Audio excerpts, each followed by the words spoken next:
ਅੱਜ ਅਸੀਂ ਗੱਲ ਕਰਾਂਗੇ एडिक्शन बारे। एडिक्शन मतलब नशा। नशा की है? कोई मैंने दसेगा नशा की है? कोई एक ऑडियंस मैंने दसे नशा की है? एक तरह की आदत। ओके, नशा एक बीमारी है, ठीक है। इनू असी बीमारी इस करके कहने आ क्योंकि ये ब्रेन ते बिहेवियर दोवें चीज़ां इनवॉल्व होंदियां, क्योंकि ये दिमाग ते बिहेवियर दे विच चेंज करता है। साडे जिन्ने भी लोग इत्थे बैठे हुए हैं, असी ट्रीटमेंट लई तां जाने आ क्योंकि साडे वतीरे दे विच कोई चेंज आंदा है। जब तक साडे वतीरे च कोई चेंज नहीं आंदा, साडे फैमिली मैंबर्स नूं भी नहीं पता लगता कि असी कोई एडिक्शन या कोई नशा वरतदे पए आ। बेसिकली असी जदों सानूं शरीर की कोई तकलीफ होंदी है, जिवें पेट दर्द होया, कोई हार्ट की प्रॉब्लम हुई, कोई लंग्स की प्रॉब्लम हुई, कोई खंघ लगी, कोई होर मैडिकल प्रॉब्लम हुई, असी उहदे वास्ते वखरे वखरे डॉक्टरां कोल जाने आ। कोई पेट का डॉक्टर है, कोई हार्ट का डॉक्टर है, कोई लंग्स का डॉक्टर है। पर जदों असी नशे की वरतों करते हैं, असी उदों सानूं समझ नहीं आती किहड़े डॉक्टर कोल जाना है ते किवें इलाज कराना है। सानूं उहदे वास्ते ब्रेन के स्पैशलिस्ट कोल जाना चाहिए, यानी कि साइकैट्रिस्ट कोल जाना चाहिए। पर असी और फैमिली की करती है, मरीज़ नूं चुक के सेंटर च सट दिंदी है। मोस्टली साडा इलाज सफल तां नहीं होंदा क्योंकि घरदिआं नूं पता ही नहीं होंदा कि की करना है। घर दे मरीज़ नूं ताने मारदे है, गुस्सा करते हैं और बेइज्जती भी करते हैं, रिगार्ड भी नहीं करते, एक तगमा लगा देंगे नशेबाज, बस नशा कर रहा है। उस करके साडी बीमारी का सही इलाज नहीं हो पाता। बेसिकली लोड़ है होंदी है कि असी जिस चीज़ की बीमारी है उसके माहिर कोल जे जाइए तो सानू समझ लगती है कि सानू किस तरह का इलाज चाहिए। अज असी गल करांगे एडिक्शन साइकिल की। कोई मैंने दस सकता है एडिक्शन साइकिल की हुंदा है? आपां किद्दां फसदे हां, किद्दां शुरू करदे हां? तुसीं सर मैंने दस्सिआ कि आदत है। तुसीं इस चीज़ नूं एक्सप्लेन करो कि आदत किवें है, की हुंदा की है, आदत बन किद्दां जांदी है?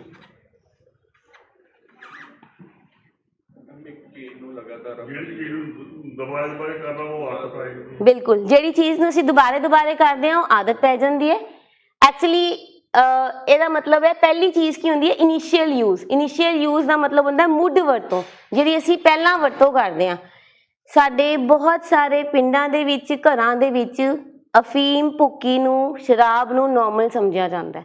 बहुत सारे लोग वरतों करते हैं, ठीक है, पर बहुत सारे लोग बीमारी तो ग्रस्त नहीं होंदे। जे साडी अंदाजन 100% पॉपूलेशन है तो उह च 10% बीमार होंदे, 100% बीमार नहीं होंदे। असीं जदों शुरू करदे हां, असीं शुरू कभी भी कोई बंदा यह सोच के नहीं करता कि यह बीमारी मैनूं लग जानी है या मैनूं इहदी आदत पै जानी है। असीं फ्रेंड्स दे नाल इनिशियल यूज़ करते हैं, किते विआह शादी ते वरत लैंदे हां, इकट्ठे बैठ के कर लैंदे हां, कदी वरतों करते हैं, कदी लैंदे हां, उहनूं कहंदे आ कि इनिशियल यूज़। उस तो बाद असीं करते हैं एब्यूज़ का मतलब है जिवें हुणे सर ने कहा बार बार वरतों करते हैं।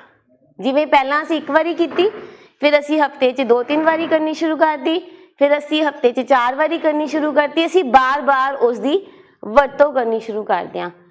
अगर मैं इस चीज़ नूं एक्सप्लेन करा एक सौखे तरीके दे नाल, ते डोपामीन एक तरल पदार्थ होंदा है जिहड़ा साडे ब्रेन च निकलदा है जदों असी नशा करदे हां।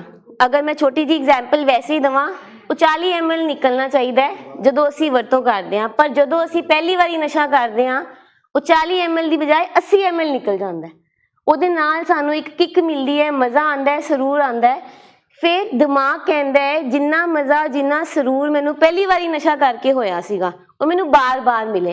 इस करके असी बार बार वरतों करते हैं, उन्होंने एब्यूज़ करना शुरू हो जाते हैं। फिर उस तो बाद की होंदा है टॉलरेंस का मतलब साडा किसी चीज़ नू बर्दाश्त करने का मादा, साडा मादा वध जांदा है।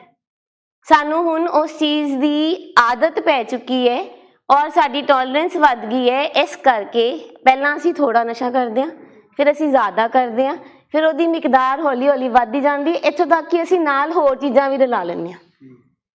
बहुत सारी चीज़ां असीं ऐड ऑन करी जांदे हां इस चीज़ दे विच, इस करके साडी जिहड़ी है टॉलरेंस वध जांदी है। इन्नी ज़्यादा टॉलरेंस वध जांदी है कि फिर हौली हौली साडी डिपेंडेंसी आ जांदी है। हुण डिपेंडेंसी वाली स्टेज सब तो इंपॉर्टेंट है। डिपेंडेंट हो गए हैं किसी चीज़ के, आदि हो गए हैं किसी चीज़ के।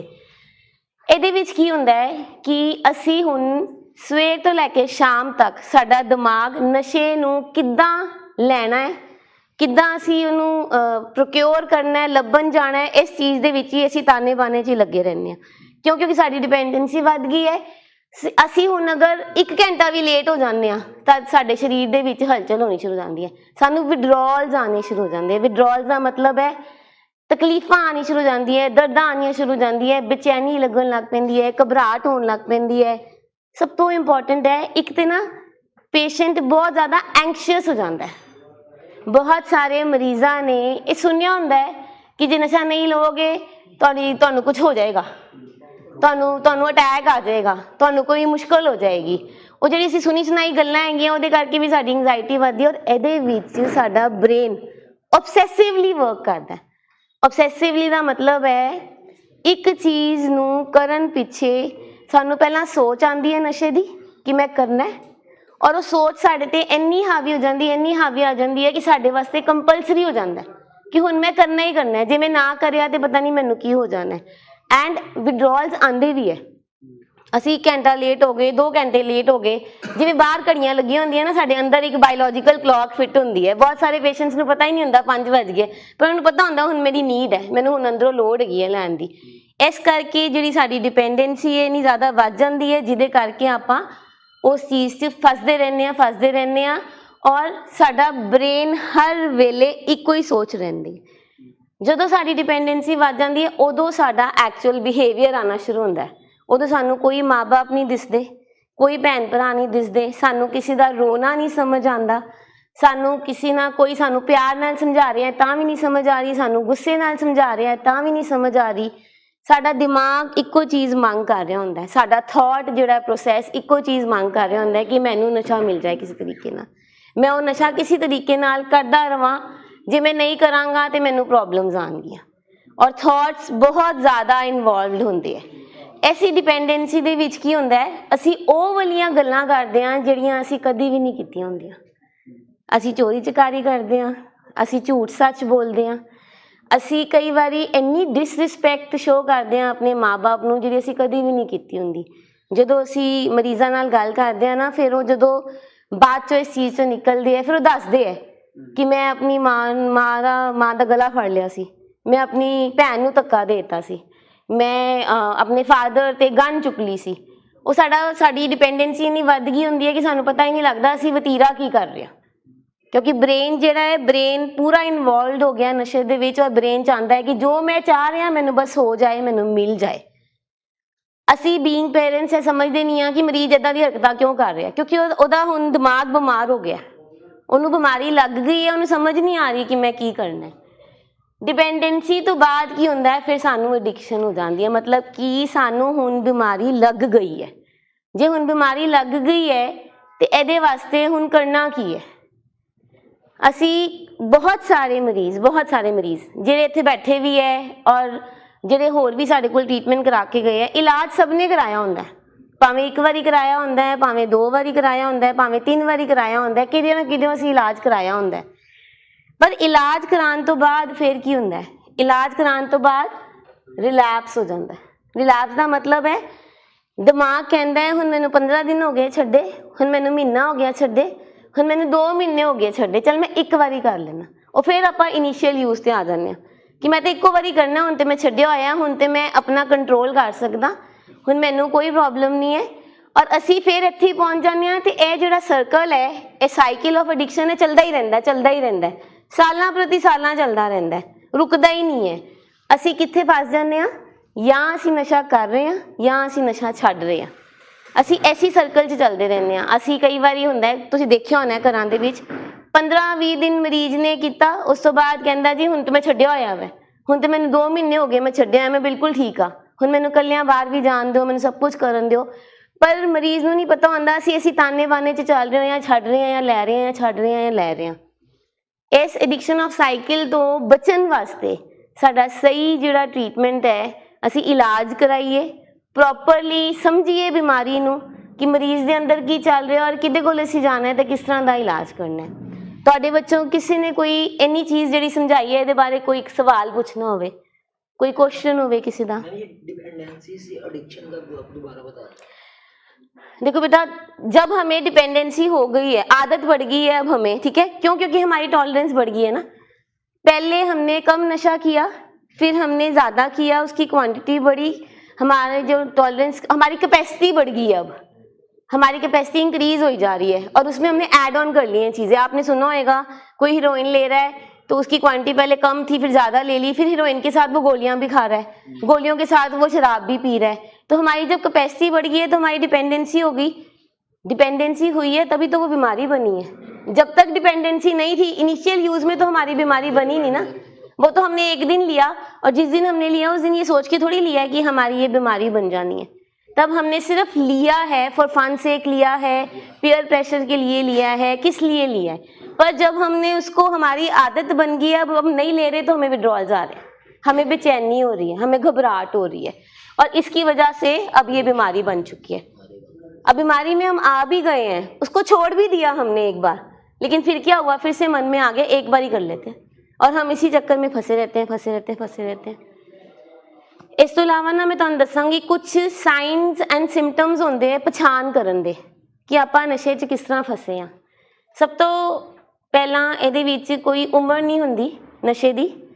15 साल तो लैके 30 साल 35 साल, ईवन कई लोग 60 साल च शुरू करते हैं जिन्होंने कभी भी नहीं लिया होंदा। ठीक है, हुण जिहड़े साइन एंड सिम्पटम्स होंदे आ पता लगदे हैं। सब तो पहले जिवें बच्चा अगर स्कूल च है ते ओहदी पढ़ाई दे विच नुकसान होना शुरू हो जाता है, ਉਹਦਾ पढ़ाई च दिल लगना बंद होना शुरू हो जाता है, वधिया नंबरस लै रहा होंदा है, घट स्कोर करन लग पैंदा है।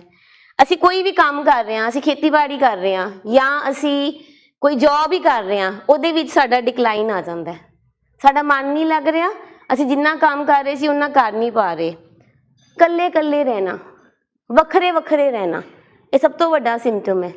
अगे अगे मरीज किदे ना किदे साडे नाल कनैक्टेड सीगा, साडे कोल बहिंदा सी, साडी गलबात सुनदा सी, साडे नाल अपने मन की गल शेयर करदा सी। पर जदों असी एडिक्शन च आ गए हैं, नशे की बीमारी सानू लग गई है, असी बिल्कुल अलग थलग हो गए हैं, यह भी एक सिम्पटम है। इस तो इलावा बेचैनी होनी, घबराहट होनी, टिकाई ना आनी, एक जगह टिक के ना बहना, बार बार घरदियां नूं कहना अच्छा मैं हुणे आया, अच्छा मैं फलाने दोस्त नूं मिल के आया, अच्छा मैं यह वाला काम करके आया, अच्छा मैं पेट्रोल ही पवा के आ जाना, जबकि वो पेट्रोल पवान नहीं जा रहे होंगे, साडे दिमाग की बेचैनी असीं नशा लभन जा रहे होंगे। ठीक है, इस तो इलावा गुस्सा, चिड़चिड़ापन, उहियो मरीज साल 2 साल पहले इन्ने गुस्से वाला नहीं सी, पर ओदी हुण बिहेवियर वतीरे दे विच बदलाव आ गया, वो बहुत गुस्सा करन लग पिया, तुहाडी गल ही नहीं सुन पा रहा। कुछ देर पहले वही इंसान तुहानू बहुत रिस्पैक्ट ते रिगार्ड करदा सी, हुण वो तुहाडे वास्ते कोई रिस्पैक्ट नहीं रह गई। ਉਹਦੇ ਵਿੱਚ मरीज का कसूर नहीं, ਉਹਦੀ बीमारी का कसूर है ਜਿਹੜੀ ਉਹਨੂੰ लग गई है, ਜਿਹੜੀ बीमारी ਉਹਨੂੰ कह रही है कि तू बाकी काम कर, ਇਹ काम ਛੱਡ दे।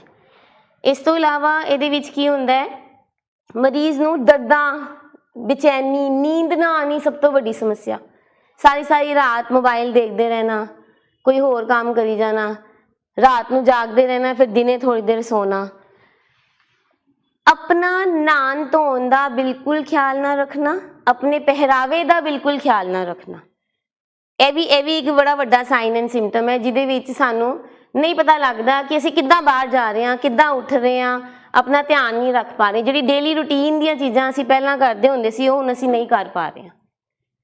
इस तो इलावा ना कई मरीज़ां दे विच पैरानोया आ जांदा है। पैरानोया मतलब शक, मरीज नूं हर वेले लगदा रहिंदा है घर दे गल्लां कर रहे हैं ना, मेरियां ही गल्लां कर रहे हैं, या तो मैनू किसी सेंटर च कान की गल्लां कर रहे हैं या मैनू किसी इलाज वास्ते ले जाण दी गल्लां कर रहे हैं। इस तरह की भी चेंजिस आन लग पैंदी है। जे तुहानू किसी नू भी इहो जी कोई सिम्पटम्स नज़र आ रहे हैं अपने पेशेंट दे विच, इहदा मतलब है वो किस नशे की बीमारी दे विच या तो जा रहा वै या उहदे चों जूझ रहा वै। जे असीं ये साइन एंड सिम्पटम्स भी देखते हैं तां भी असीं जाके डॉक्टर नूं मिल के असीं पहले ही इंटरवेंशन करके उहदा इलाज करा सकते हैं। किसी ने कोई सवाल पूछना होए इस चीज़ बारे, कोई प्रॉब्लम दसो।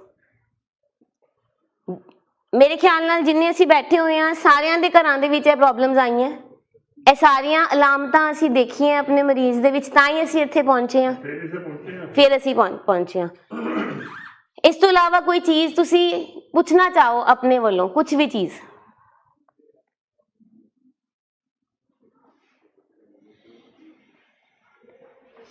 45 ਸਾਲ ਦੀ ਉਮਰ ਤੋਂ ਬਾਅਦ ਨਸ਼ਾ ਹੋਣਾ ਕਿਉਂ ਘੱਟ ਹੋ ਜਾਂਦਾ? ਕਿਉਂ ਘੱਟ ਹੋ ਜਾਂਦਾ ਹੈ? ਘਟਦਾ ਨਹੀਂ ਹੈ, ਇਹ ਡਿਪੈਂਡ ਕਰਦਾ ਹੈ। ਘਟਦਾ ਨਹੀਂ ਹੈ, ਇਹ ਡਿਪੈਂਡ ਕਰਦਾ ਹੈ ਸਰ ਸਾਡੀ ਪ੍ਰੋਬਲਮ ਦੇ ਉੱਪਰ। ਕਈ ਲੋਕ 45 ਸਾਲ 'ਚ ਸ਼ੁਰੂ ਕਰਦੇ ਆ, ਪਹਿਲੇ ਕਦੀ ਵੀ ਨਹੀਂ ਕੀਤਾ ਹੁੰਦਾ। ਰੀਜ਼ਨਸ ਆਫ ਐਡਿਕਸ਼ਨ ਵੀ ਹੁੰਦੇ ਆ ਬਹੁਤ ਸਾਰੇ, ਜਿਹਦੇ ਵਿੱਚ ਸਾਡਾ ਜਿਹੜਾ ਹੈਗਾ ਜੀਨਸ ਬਹੁਤ ਕੰਮ ਕਰਦੇ ਹੈ, ਸਾਡਾ ਵਰਕ ਪ੍ਰੈਸ਼ਰ ਬਹੁਤ ਕੰਮ ਕਰਦਾ ਹੈ, ਠੀਕ ਹੈ, ਸਾਡਾ এনवायरमेंट ਬਹੁਤ ਕੰਮ ਕਰਦਾ ਹੈ। ਅਸੀਂ ਬਹੁਤ ਸਾਰੇ ਪੇਸ਼ੈਂਟ ਇਹੋ ਜਿਹੇ ਦੇਖੇ ਆ ਜਿਹੜੇ 40-45 ਸਾਲ ਦੀ ਉਮਰ 'ਚ ਆ ਕੇ ਕਹਿੰਦੇ ਅਸੀਂ ਕਦੀ ਨਹੀਂ ਕੀਤਾ, ਪਰ ਹੁਣ ਮੇਰੀ ਟ੍ਰਾਂਸਫਰ ਫਲਾਣੀ ਜਗ੍ਹਾ ਹੋਈ ਸੀ, ਉੱਥੇ ਸਾਰੇ ਪੀਂਦੇ ਸੀ, ਮੈਂ ਵੀ ਪੀਣੀ ਸ਼ੁਰੂ ਕਰਤੀ। ਮੈਂ ਪਹਿਲੇ ਕਦੀ ਨਹੀਂ ਪੀਤੀ ਮੈਮ, ਮੈਂ ਹੁਣ ਹੀ ਪੀਣੀ ਸ਼ੁਰੂ ਕੀਤੀ ਕਿਉਂਕਿ ਮੇਰੀ ਟ੍ਰਾਂਸਫਰ ਇਹੋ ਜਿਹੀ ਜਗ੍ਹਾ 'ਚ ਹੋਈ ਸੀ। ਨਸ਼ੇ ਦੀ ਕੁਆਂਟੀਟੀ ਵਧਣੀ ਘਟਣੀ ਤੇ ਫਿਰ ਅਸੀਂ ਉੱਥੇ ਆ ਗਏ ਆ ਨਾ, ਅਸੀਂ ਤਾਂ ਸਾਈਕਲ ਦੇ ਵਿੱਚ ਹੀ ਫਸੇ ਹੋਏ ਆ। ਵਧਣਾ ਘਟਣਾ ਇਜ਼ ਸਾਈਕਲ ਆਫ ਐਡਿਕਸ਼ਨ, ਜਿਹੜਾ ਅਸੀਂ ਸਮਝ ਹੀ ਨਹੀਂ ਪਾਉਂਦੇ ਆ। ਅਗਰ ਅਸੀਂ ਇਹਦਾ ਪ੍ਰੋਪਰ ਟ੍ਰੀਟਮੈਂਟ ਕਰਾਈਏ ਤੇ ਫਿਰ ਅਸੀਂ ਇਸ ਚੀਜ਼ ਤੋਂ ਬਾਹਰ ਆ ਸਕਦੇ ਹਾਂ। ਐਕਚੁਅਲੀ ਜਿਹੜੀ ਜਿਵੇਂ ਕਿਸੇ ਦੀ ਹੱਡੀ ਟੁੱਟ ਜਾਂਦੀ ਹੈ, ਕੋਈ ਬਾਂਹ ਦੀ ਹੱਡੀ ਟੁੱਟ ਗਈ ਹੈ, ਉਹਨੂੰ ਜੁੜਨ ਵਾਸਤੇ ਡਾਕਟਰ ਕਹਿੰਦਾ ਹੈ ਪਹਿਲਾਂ 21 ਦਿਨ ਦਾ ਪਲਾਸਟਰ ਲਗਾਉਣਾ ਹੈ, ਠੀਕ ਹੈ। ਹੁਣ ਤੁਸੀਂ ਕਹੋ 7 ਦਿਨ ਬਾਅਦ ਖੋਲ ਦੋ, ਠੀਕ ਹੋ ਗਈ, ਮੇਰਾ ਹੱਥ ਮੂਵ ਕਰਨਾ ਸ਼ੁਰੂ ਹੋ ਗਿਆ, ਹੁਣ ਇਹਨੂੰ ਖੋਲ ਦੋ। ਤੇ ਜੇ ਡਾਕਟਰ ਕਹੇਗਾ ਨਹੀਂ ਖੋਲ ਸਕਦੇ, ਫਿਰ ਵੀ ਮਰੀਜ਼ ਜ਼ਿੱਦ ਕਰੇਗਾ ਔਰ ਅਸੀਂ ਇਹਨੂੰ ਖੋਲ ਦਾਂਗੇ ਤੇ ਕੀ ਹੋਏਗਾ? ਉਹ ਹੱਡੀ ਜੁੜੇਗੀ ਨਹੀਂ। ਹਰ ਇੱਕ ਬਿਮਾਰੀ ਦਾ ਇੱਕ ਇਲਾਜ ਹੁੰਦਾ ਹੈ, ਇੱਕ ਟਾਈਮ ਪੀਰੀਅਡ ਹੁੰਦਾ ਹੈ। ਅਗਰ ਅਸੀਂ ਉਹ ਟਾਈਮ ਪੀਰੀਅਡ ਪੂਰਾ ਕਰਦੇ ਹਾਂ ਔਰ ਪ੍ਰੋਪਰ ਆਪਣੇ ਵੱਲੋਂ ਬੈਸਟ ਦਿੰਦੇ ਹਾਂ, ਔਰ ਇਹਦੇ ਵਿੱਚ ਨਾ ਪੇਸ਼ੈਂਟ ਦਾ ਵਸ ਨਹੀਂ ਚੱਲਦਾ, ਇਹ ਮੈਂ ਤੁਹਾਨੂੰ ਕਲੀਅਰਲੀ ਦੱਸਦਾ ਸਰ। ਇਹਦੇ ਵਿੱਚ ਫੈਮਿਲੀ ਨੇ ਦੇਖਣਾ ਹੁੰਦਾ ਕਿ ਅਸੀਂ ਕਿੱਦਾਂ ਦਾ ਇਲਾਜ ਕਰਾ ਰਹੇ ਹਾਂ। ਅਗਰ ਅਸੀਂ ਸਹੀ ਤਰੀਕੇ ਨਾਲ ਸਾਇੰਟੀਫਿਕਲੀ ਦੇਖੀਏ ਤੇ ਜਦੋਂ ਅਸੀਂ ਐਕਚੁਅਲੀ ਸ਼ੁਰੂ ਕਰਦੇ ਹਾਂ 2.5 ਸਾਲ ਲੱਗਦੇ ਆ ਟ੍ਰੀਟਮੈਂਟ ਨੂੰ। ਹੁਣ ਅਸੀਂ ਇਹ ਕਵਾਂਗੇ ਜੀ 2.5 ਸਾਲ ਲੱਗਦੇ ਆ ਤੇ 2.5 ਸਾਲ 'ਚ ਕਈ ਪੇਸ਼ੈਂਟ ਠੀਕ ਹੀ ਨਹੀਂ ਹੋਏ, ਉਹ ਤੇ ਉੱਥੇ ਦੇ ਉੱਥੇ ਹੀ ਖੜੇ ਆ। ਉਹ 2.5 ਸਾਲ ਜਿਸ ਕਰਕੇ ਨਹੀਂ ਠੀਕ ਹੋਏ ਕਿਉਂਕਿ ਉਹ ਸਾਈਕਲ ਆਫ ਐਡਿਕਸ਼ਨ 'ਚ ਫਸੇ ਹੋਏ ਆ। ਉਹਨਾਂ ਨੇ ਕੀ ਕੀਤਾ, ਉਹਨਾਂ ਨੇ ਜਦੋਂ ਇੱਥੇ ਪਹੁੰਚੇ ਆ ਰਿਲੈਪਸ ਦੇ ਵਿੱਚ, ਠੀਕ ਹੈ, ਜਦੋਂ ਬਿਮਾਰੀ ਤੇ ਪਹੁੰਚ ਗਏ ਆ ਅਸੀਂ ਉਸ ਚੀਜ਼ ਦਾ ਇਲਾਜ ਨਹੀਂ ਕਰਾਇਆ ਔਰ ਅਸੀਂ ਕਹਿ ਰਹੇ ਹਾਂ ਕਿ ਨਹੀਂ ਸਾਨੂੰ ਤਾਂ 2.5 ਸਾਲ ਹੋ ਗਏ ਇਲਾਜ ਕਰਾਉਂਦੇ ਹੋਏ। ਇਸ ਤਰ੍ਹਾਂ ਨਹੀਂ ਹੁੰਦਾ। ਜੇ ਸਲਿਪ ਔਰ ਰਿਲੈਪਸ 'ਚ ਫਰਕ ਹੁੰਦਾ ਹੈ। ਜੇ ਸਾਨੂੰ ਸਲਿਪ ਵੀ ਆਇਆ ਹੈ ਜਾਂ ਸਾਨੂੰ ਥਾਟਸ ਵੀ ਆਏ ਹੈ ਜਾਂ ਸਾਨੂੰ ਕ੍ਰੇਵਿੰਗ ਵੀ ਆਈ ਹੈ ਔਰ ਆ ਕੇ ਅਸੀਂ ਡਿਸਕਸ ਕਰ ਲਈਏ ਤਾਂ ਉਹਦਾ ਸਾਨੂੰ ਹੱਲ ਮਿਲ ਜਾਂਦਾ ਹੈ। ਸਾਇੰਟੀਫਿਕਲੀ 2.5 ਸਾਲ ਦਿਮਾਗ ਨੂੰ ਲੱਗਦੇ ਆ ਪੂਰਾ ਠੀਕ ਹੋਣ ਵਾਸਤੇ, ਪਰ ਇਹਦਾ ਮਤਲਬ ਇਹ ਨਹੀਂ ਹੈ ਕਿ 2.5 ਸਾਲ ਲਗਾਤਾਰ ਦਵਾਈਆਂ ਹੀ ਚੱਲਣਗੀਆਂ। 2.5 ਸਾਲ ਅਗਰ ਤੁਸੀਂ ਆਪਣੇ ਥੈਰੇਪਿਸਟ ਨਾਲ ਜੁੜੇ ਹੋ, ਡਾਕਟਰ ਨਾਲ ਜੁੜੇ ਹੋ, ਆਪਣੀ ਹਰ ਪ੍ਰੋਬਲਮ ਨੂੰ ਡਿਸਕਸ ਕਰਦੇ ਹੋ ਤਾਂ ਤੁਸੀਂ ਠੀਕ ਹੋ ਸਕਦੇ ਹੋ। ਬੇਸਿਕਲੀ 7 ਤੋਂ 10 ਦਿਨ ਜਿਹੜਾ ਹੁੰਦਾ ਹੈ ਫਿਜ਼ੀਕਲ ਟ੍ਰੀਟਮੈਂਟ, ਜਿਹੜਾ ਮੈਂ ਪਹਿਲੇ ਵੀ ਦੱਸਿਆ ਸੀਗਾ, ਸਾਨੂੰ ਚਾਹੀਦਾ। ਉਸ ਤੋਂ ਬਾਅਦ ਸਾਈਕੋਲੋਜੀਕਲੀ ਸਾਨੂੰ ਟ੍ਰੀਟ ਕਰਨਾ ਹੁੰਦਾ, ਕਿਉਂਕਿ ਜਿਹੜੀ ਸਰੀਰਕ ਤਕਲੀਫਾਂ ਉਹ ਤਾਂ ਜਲਦੀ ਠੀਕ ਹੋ ਜਾਣੀ ਹੈ, ਦਿਮਾਗ 'ਚੋਂ ਜਾਣ 'ਚ ਥੋੜਾ ਟਾਈਮ ਲੱਗਣਾ। ਠੀਕ ਹੈ ਜੀ।